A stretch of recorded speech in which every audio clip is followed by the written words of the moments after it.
This is the Action Movie Guys podcast, bringing you action movie reviews from across the decades, plus box office numbers and insight like never before. And now, your hosts of the Action Movie Guys podcast, Alex and Nate. Welcome, everyone, to a brand new episode of the Action Movie Guys podcast, episode 117, The Transporter 3 from 2008. I'm your host, Alex Figueroa, and my co-host is Nate from Netflix Reviews. All right, Nate, how long has it been since you've seen Transporter 3? All right, so if you guys listen to our previous shows, you will know that I loved Transporter 2, and I like Transporter 1 a lot. I've seen those a lot of times. I have seen Transporter 3. I think this was my third time watching it. It was either my second or third. I saw this at the theater, and I might have watched it when it came out on Blu-ray, and now this time. So I'm going to say this was my third time, but it's been at least 6, 7, 8 years since I've seen it. Yeah, look, for me, this is actually the first time watching this movie. I didn't see 2 and 3, and it's actually an interesting movie. So I can't wait to talk into it. But yeah, this is the first time me actually watching. So it's pretty cool when we sit back and we watch these action movies for the first time and talk about them amongst. Yeah, that's the best part about it. But with that said, let's get right into some box office numbers from the Transporter 3 from 2008. Domestic, this movie came in at a whopping $31 million. International, $77 million on a worldwide total of $108 million on a budget of $40 million and opening weekend of $12 million. Well, that's why they rebooted it, because Statham probably didn't want to come back at that point. He was like, I've moved on. I've done 3. Now I'm doing these Expendables movies and stuff like that. But they all made money. Maybe not, these are not monster hits, but this is also Lionsgate. It's a smaller studio. You have like the big 5. I always called Lionsgate the like medium 6th as far as the studios. Like, it's big, but it's not like Paramount or Warner Brothers. So good little, nice, moderate hits, all of them. So that's pretty good. I mean, it didn't make a lot here, but internationally it did pretty well. Yeah, I mean, we kind of knew because of Jason Statham. But look, with that said, let's check out what the audience and the critics have to say about this film. So this one has the lowest of the 3 movies we've done so far. I think both critics and audience. This one has a 40% critic score. Now, the first 2 didn't have super high scores, but the audience scores were generally pretty good. The audience score on this one, 48. So this one is not the most beloved. We'll say that. Yeah, I mean, look, with that said, we're going to throw all those scores out the window, and we're going to give you guys our score for the Transporter 3 from 2008. So we all know when I host a show, Nate goes first with the lead character. So lead character, Frank Martin, played by Jason Statham. You know what? I'm going to be honest. I don't like him in this movie. I do not like him in this movie. I like Jason Statham all the time. I never dislike Jason Statham. I do not like Frank Martin in this movie. He has no real good attachment to anything in this film. See, the reason the first one was really good is because he had that attachment to the girl, that he discovers in the trunk. He had the rules, right? Establish all the rules. He was cool. It's awesome. And then he has the attachment to the girl and whatever. The second movie has the attachment to the kid, and they did a good job. He's driving this kid. He wants to protect him, and he's still cool. You know what I mean? And this one, he didn't lose any of his cool factor in this movie. He's still cool. Still looks great with his shirt off. Still looks great in a suit. You know what I mean? He has a cool car. He has a nice house. But I don't know, you're going to go in a second. And I don't know if you're going to agree with this. But even he seemed like bored, like he didn't want to do these movies anymore by this point. You know what I mean? And when the actor doesn't really want to do it, it affects the character. I don't think Statham, again, I don't think he's bad in it. But no, Frank Martin, I didn't like him in this. They didn't really play up the whole rules thing. They do. Other people mention them at this point. You know what I mean? Like, he doesn't even really bring them up. And this character had no real reason to be in this, like, in the whole scenario, which we'll get into in story. But I really didn't like him, and I hate to do this, but I feel in my heart I must, and I gave him a 2. I didn't like the character of Frank Martin in this film. That's very interesting. All right, look, for myself, I didn't give him a 2. I do agree with you on all the points. He did not look like he was having fun with this movie like he did in the first movie. His aneurysms, I hope I said it, mannerisms. Mannerisms, yeah. Yeah, mannerisms changed. I felt like they changed. It was weird. Like he was making fun of the rules that he made, and he goes, "Oh, it's time. You can always break rules." No, that was what suspended. Yeah, that was like what set you apart in the first movie was your rules, your set of rules. Don't look at the thing. We don't give your name. Don't do what X, Y, and Z. And I felt like this movie was just like not a nod to the first. It had the same feel a bit, but like they just neglected what the first one made it so special. I guess that's what I'm trying to say. Like the first one was so special, but they kind of neglected a lot of parts of what made the first one so good. And I felt like that was one of them. They changed like his whole rules thing.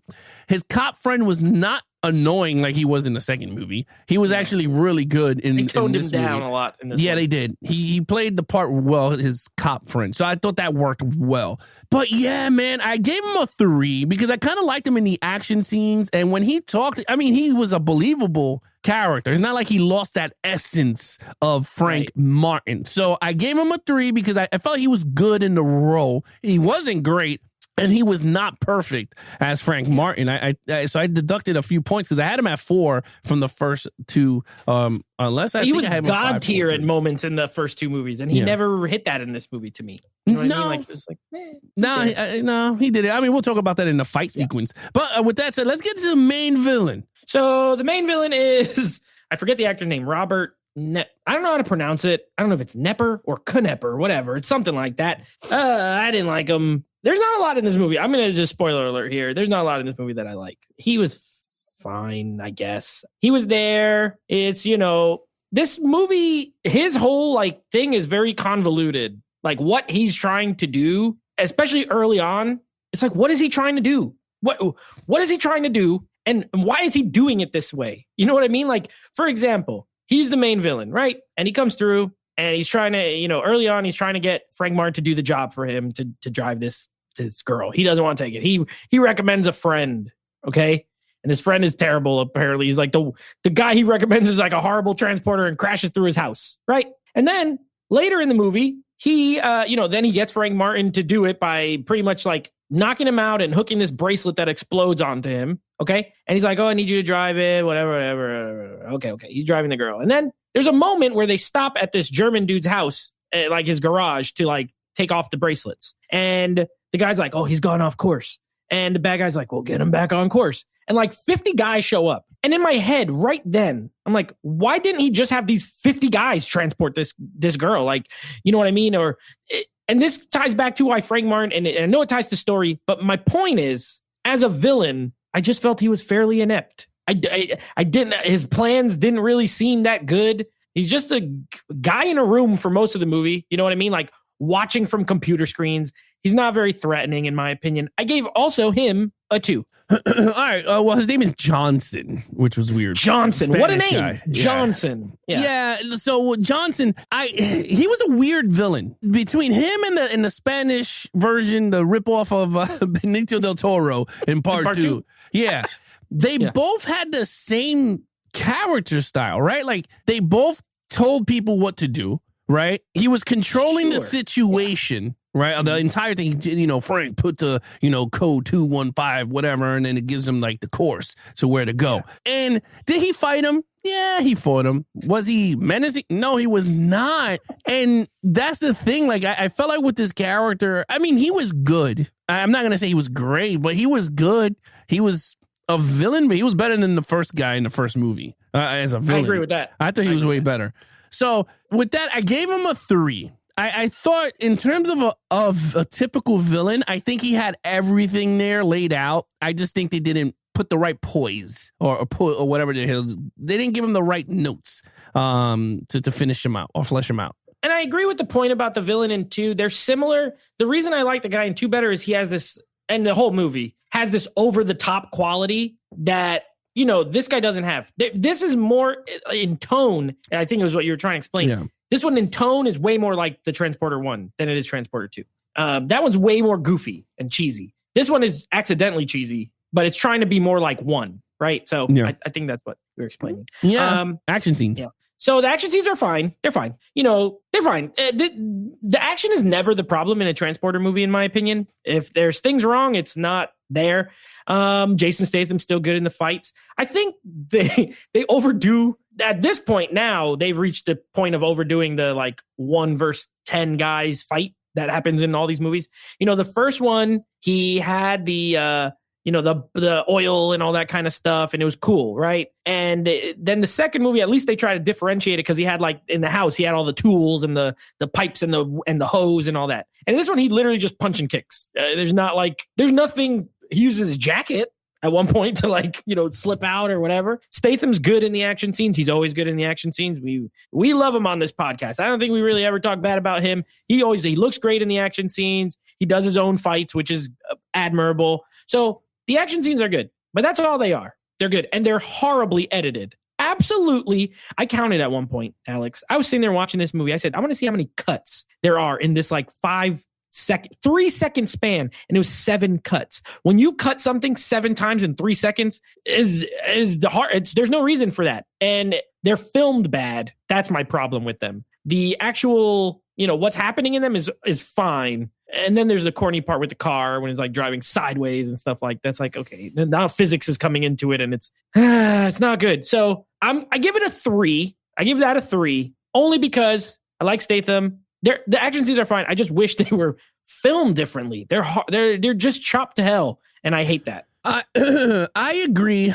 I did notice that this had a lot of the taken cuts to make Liam Neeson look good in the fighting sequence. I think the guy who directed this directed one of not the first, but maybe the second or third Taken movie. Yeah, I felt that whole fast cut, which makes no sense because Jason Statham doesn't need cuts because he's good. He's so good at how he fights. So it was weird. I gave the action scene, I gave it a 4.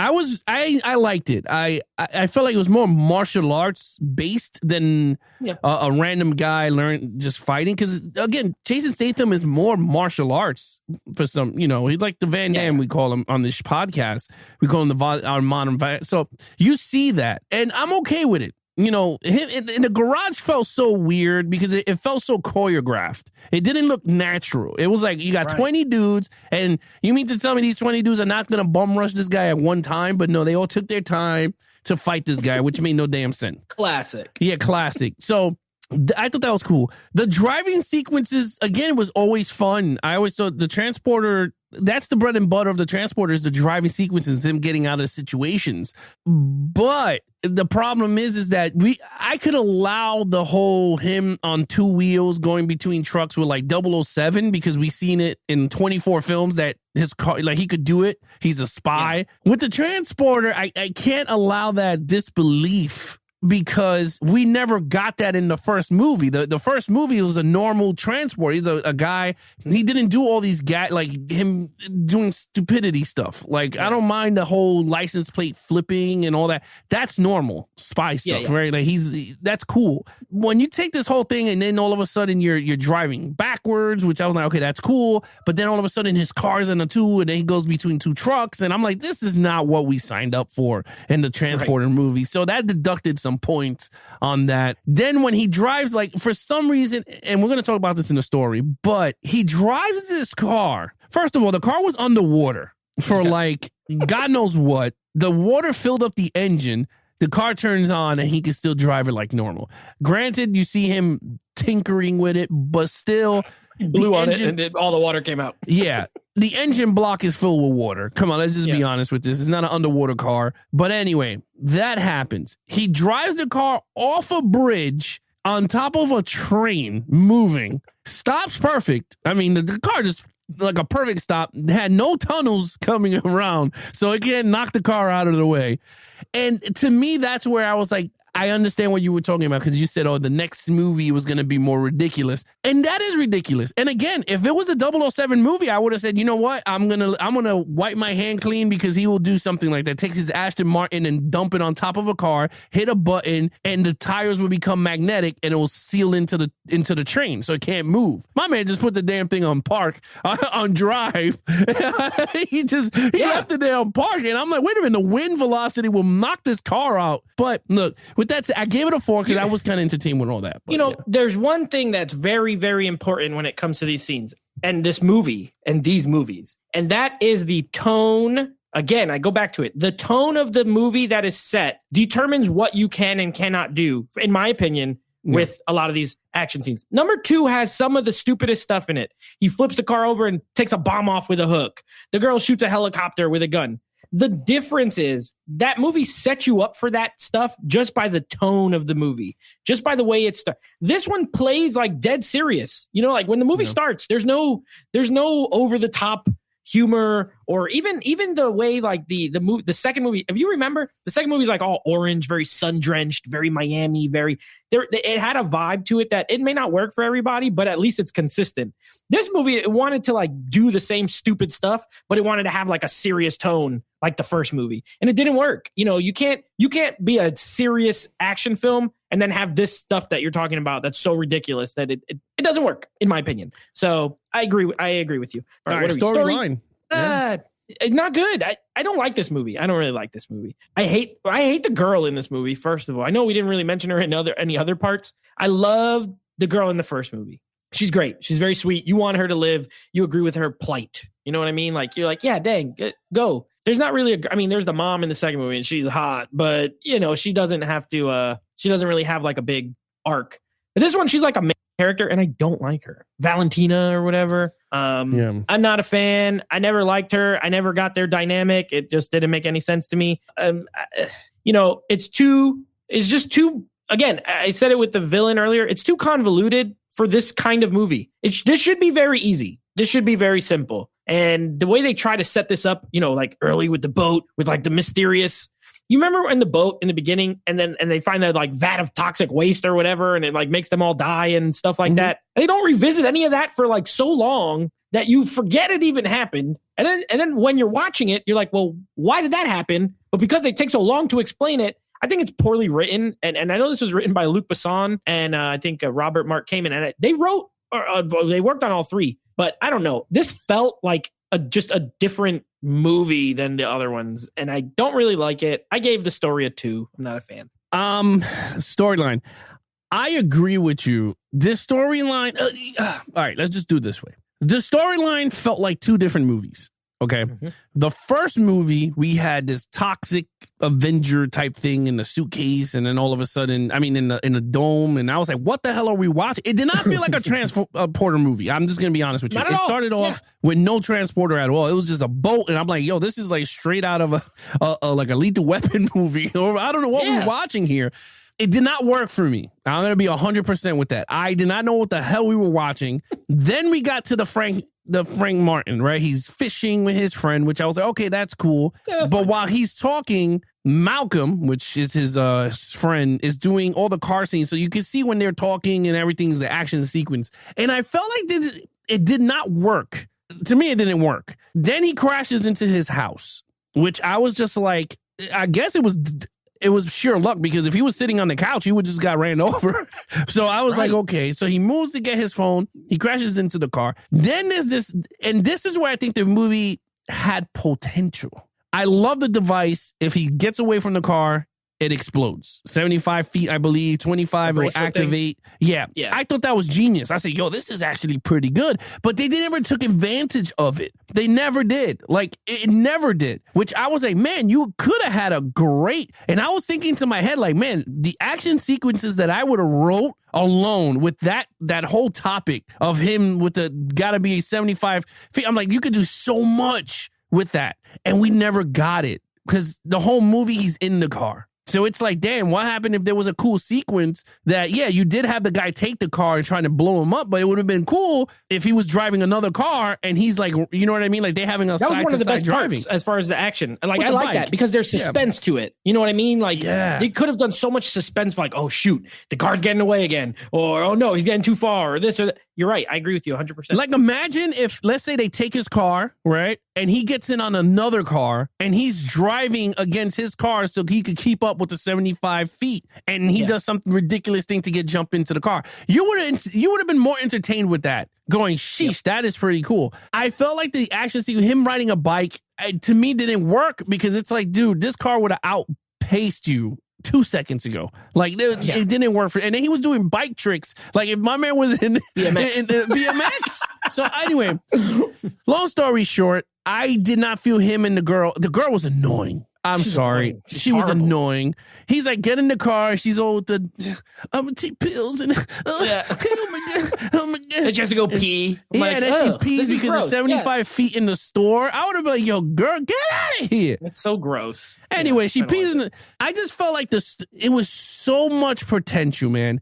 And it's so sad because it had potential. I was like, man, this is a good concept. But the ending did not work for me because the car, he was like, wait a minute, I'll be right back. And he drives the car off the damn train into the other car, then whips the guy's ass. And I was like, this is not it's like, it didn't work for me. Like, it did not work for me. So anyway, I gave it a 2 storyline. I didn't like the storyline. I thought it fell flat for me overall. So overall, this is my least favorite of the Transporter films, the Statham Transporter films. I don't like, you know what I hate about this movie? I hate the way it is directed. It bothers me. I hate the editing. I hate the white screen flash thing where it like goes fast edit and then the screen turns white and then it cuts to another thing and then the screen turns white. I don't know if you know what I'm talking about. I absolutely hate it. And it happens like 450 times in this movie. It happens so much that you start to be able to predict right when it's going to happen every single time, and you'll get it right. It's do a drinking game. Do a drinking game where you try to guess when the screen's going to turn. Well, you'll be wasted in the first 25 minutes because you'll get it right every single time, and it happens like 80 times. I always try to watch these movies and just like, you know, let them be what they are with the story and the acting and whatever. But bad direction can ruin a movie, in my opinion. And I think this is a poorly directed film. I think the action scenes are not shot well. They're not edited well. It doesn't have like cool music like the first two movies, especially the first movie. I think the first movie has like really cool music that goes to it. It's kind of weird, but it works. And the first movie to this day still has the best driving scene. Like the opening driving scene in the first Transporter is better than any driving scene in any of the other follow-up movies, which is crazy. You know, that you would think they'd get better with it, and they somehow didn't. I'm not a big fan of it. I gave it a 2. I'm going to keep it short. I gave it a 3. I thought it was good. I enjoyed it for what it was. If you would have changed the lead chick, and if you would have ironed out most of the plot, and actually had a good villain, I think the 3 would have been a really good movie. I think it would have been better than 2, but it didn't. I just think it fell flat. And again, this is like the third or 4th movie we reviewed of Louis Besson or whatever his name is in this podcast. Yeah, right? We did Lucy. Oh, Lucy. Well, he directed Lucy, and then he wrote it, and then he wrote all of these movies. Yeah, so and we didn't. Yeah, we haven't done Taken yet, so that's gonna be another. We haven't done the Taken franchise. We haven't done like The Fifth Element. We haven't. There's still movies out there that we haven't done, but Valerian. But he got his fingers on a lot of these like European style action movies. You know, and that's the thing I want to say. But like, I feel like his style does not work for me, man. Like it works a little bit. Like he'll get me, and then all of a sudden something stupid would happen, and I go, okay, dude, you do this in every movie. And the same thing with Lucy. Me and you hated Lucy. It had potential, but then it just became stupid. It was just like, oh, here we go. This movie, the first one was a genius. I think it was a genius movie, but then 2 and 3 became stupid. You're going, damn, dude, how can you just? It's just weird. And I noticed in the song, just weird. Luc Croissant. Yeah, Luc Croissant. Anyway, I just felt like he's weird. I gave it a 3. You gave it a 2.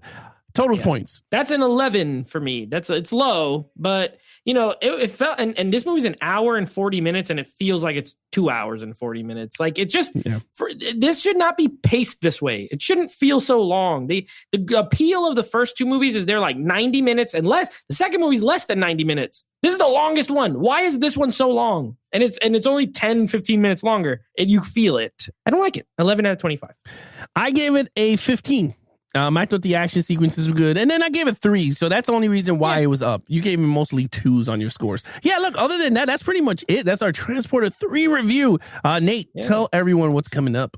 All right, here's what we got coming up. Wrapping up the action movies that no one talks about series for this month of December. We have Doomsday. I know that's a first time watch for you, right, Alex? Can't wait to talk about it. Very excited. So we're going to be talking about some Doomsday next episode. And then following that, we're moving on to a new year, 2022, January. You know what that means. New month, new franchises. So we will be doing, this is, you know, I won't lie. I'm surprised it took us this long to get to this franchise because it is, if you're talking about just box office, this is a monster. This is a juggernaut of a franchise. If you also talk about people who hate it, a juggernaut of a franchise. So I'm looking very forward. We're going to be doing the Transformers series of movies. This is going to be fun. I genuinely am excited to talk because I know you haven't seen all of them. I have not seen. I seen The Dark Side of the Moon. Which one's that one? Third one? Is that two? Third. Okay, Three. so I haven't seen 4 and 5 at all. Okay, so you haven't seen the Wahlberg ones. Okay, no. So we're going to be doing all of them. The LaBeoufs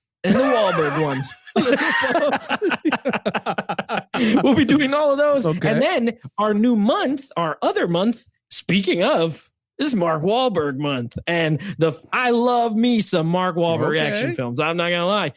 And we're starting off with another Peter Berg movie. You remember we love The Kingdom, Deepwater Horizon, starring Mark Wahlberg, directed by Peter Berg. So that'll be our first in the Marky Mark month of January. I can't wait. I'm very excited. Actually, that sounds pretty good. We got a good lineup for next year. I mean, we got some DC, we got Marvels. I mean, we're hitting the DC superhero movies too. So you guys gonna have a treat in the superhero fun. We got Dirty Harry next year. We got, I think Die Hard is next year. We got some heavy hitters. Yeah, we got a lot of good ones. And the Supermans with the Christopher Reeves all the way up to Henry all Cavill. the Supermans and all the Spider-Mans next year. And all the Spider-Mans. Oh, look at that. It's gonna be very fun. Yeah, it's gonna be fun revisiting it. And by then, Spider-Man No Way Home will go right into that whole list. And it'll be a first time watch for me. So it's going to be really good. Yeah, so it's going to be actually pretty fun.